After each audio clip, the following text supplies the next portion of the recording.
I would like to, in a special way, to thank His Excellency the President, who has made it possible for these young Ugandans, totaling to 43, to return home. As you are aware, there is a war happening in Iran, and these young people go to one of the universities in Iran. They are science students. Most of them are doing IT and sciences, though a few are doing their mastering in business.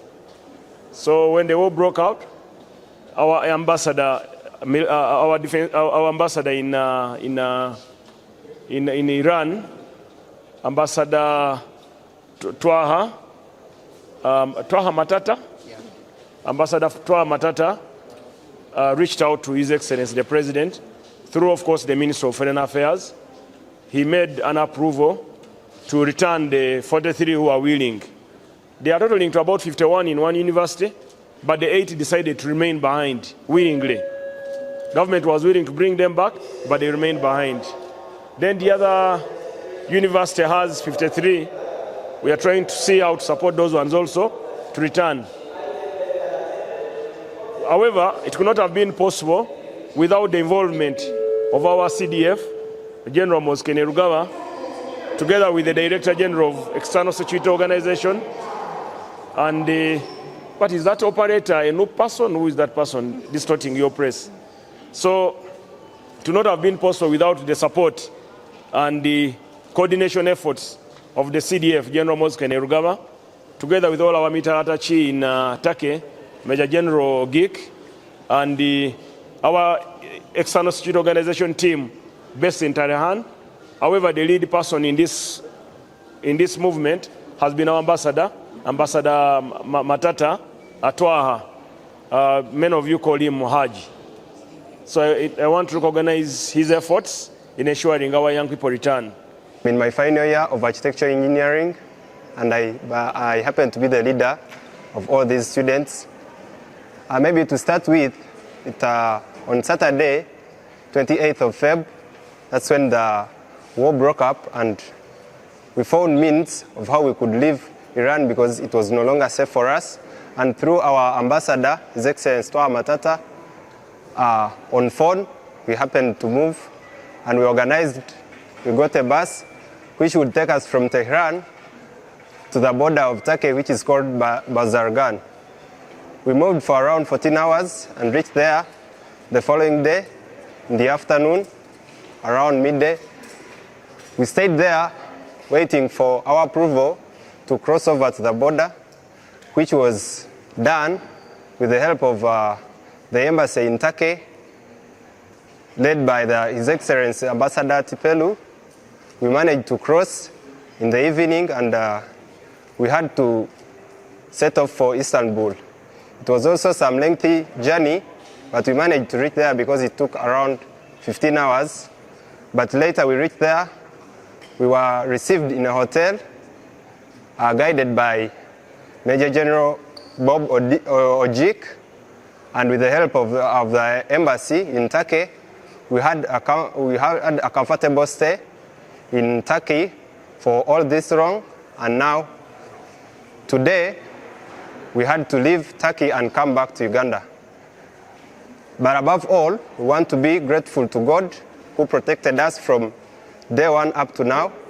We want to be grateful to our government, His Excellency the President of the Republic of Uganda, the CDF, the Ministry for Foreign Affairs, our ambassador, our dear ambassador, His Excellency Matata, the embassy in Turkey, led by His Excellency Tipelu, the defense attaché in Turkey, Major General Ojik, and all the other staff that worked hand in hand to make sure that we have a safe evacuation from Iran to here. We are so grateful, and we hope for the best. We hope for the best. We hope the war ends soon, and we shall continue and complete our studies. But the main point that I would like to stress, especially to the Ministry of Education, is that most of us, actually all of us, were on a scholarship in Tehran for different reasons. And some of us, it was because we could not afford to study in Uganda, so we were lucky to get this scholarship in Tehran. Now, given the circumstances, nobody knows when this conflict is going to end. And we also would not like to lose out this chance of pursuing our studies. So in a very humble manner, we would like to request that if there is a way we could get assimilated into different universities in Uganda where we can be able to finish our studies, it will be very, very great for us, because that country is so volatile geopolitically. Nobody knows what is going to happen. When the last war happened, we thought, okay, this is maybe it. Maybe we have like 3 or 5 years before they start again, but here we are. We've been able to get evacuated safely, but nobody knows what could happen next time, because near our university, our university, there's a site near our university where a site was hit. We could see the birds fly. We could hear the ground trembling. Could hear the ground shake. We were all scared. We were all feeling devastated. We really did not know whether we could make it out. Now we do not know if we go back, because truth be told, if they open the country, we are going to go back because we want to finish our programs, because we want to study, you know.